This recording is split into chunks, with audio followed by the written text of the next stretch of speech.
Assalamualaikum warahmatullahi wabarakatuh. Halo, saya Fahri Ardiansyah.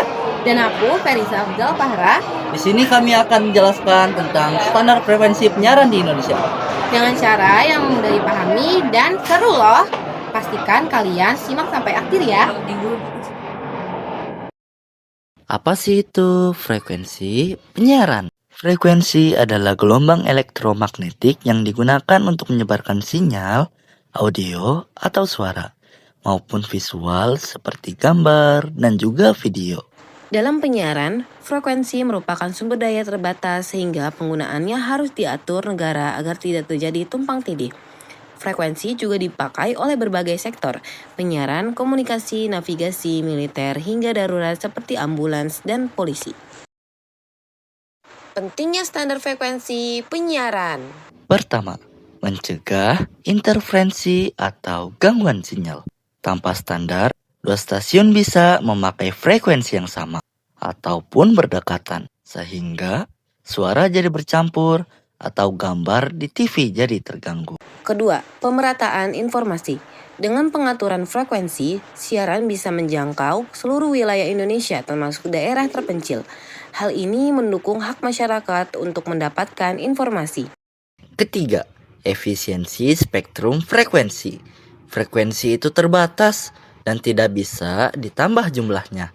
Standar frekuensi memastikan setiap frekuensi dimanfaatkan secara optimal tanpa terbuang percuma. Keempat, menjamin keamanan dan kepentingan nasional.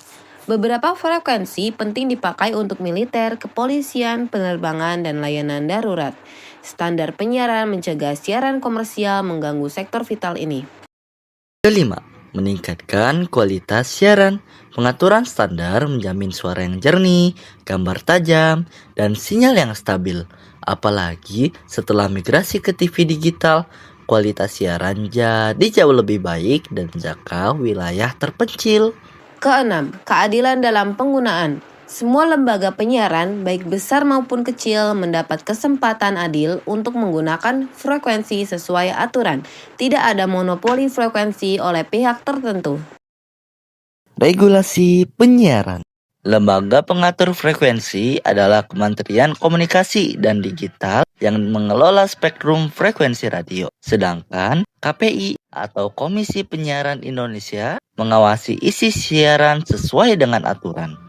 Setiap lembaga penyiaran wajib memiliki izin stasiun radio atau ISR. Tanpa izin resmi, penggunaan frekuensi dianggap ilegal dan dapat dikenakan sanksi. Tujuan regulasi adalah menjamin pemanfaatan frekuensi yang efisien, adil, dan tertib, serta melindungi kepentingan nasional dan masyarakat luas. Tantangan pengelolaan frekuensi Yaitu keterbatasan spektrum. Jumlah frekuensi itu terbatas, sedangkan kebutuhan dari radio, televisi, internet, hingga komunikasi darurat terus meningkat. Lalu, perkembangan teknologi baru, munculnya layanan streaming, internet broadband, dan komunikasi 5G, menambah persaingan dalam pemakaian spektrum frekuensi. Selain itu juga ada migrasi ke TV digital yang membutuhkan penataan ulang frekuensi agar lebih efisien. Kesimpulan, frekuensi penyiaran adalah aset publik yang terbatas, sehingga perlu dikelola secara adil dan juga efisien. Pengelolaan yang baik tidak hanya mencegah gangguan sinyal, tapi juga memastikan informasi dan hiburan bisa diakses merata oleh masyarakat. Dengan regulasi dan pengawasan yang tepat, frekuensi dapat dimanfaatkan untuk kemajuan bangsa mulai dari pendidikan, budaya, hingga layanan darurat. Tadi ternyata frekuensi penyiaran ini nggak cuma soal teknis aja ya. Iya, tapi juga berhubungan sama pemerataan informasi, kualitas siaran, sampai keamanan negara. Jadi bisa dibilang tanpa standar frekuensi ini siaran kita bakal bisa jadi sejernih dan setertib itu ya. Betul, makanya kita harus paham kalau frekuensi itu aset publik yang harus dijaga dan dikelola dengan baik. Oke, sekian dari kami. Terima kasih sudah menyimak video kami. Sekian dan wassalamualaikum Assalamualaikum warahmatullahi wabarakatuh.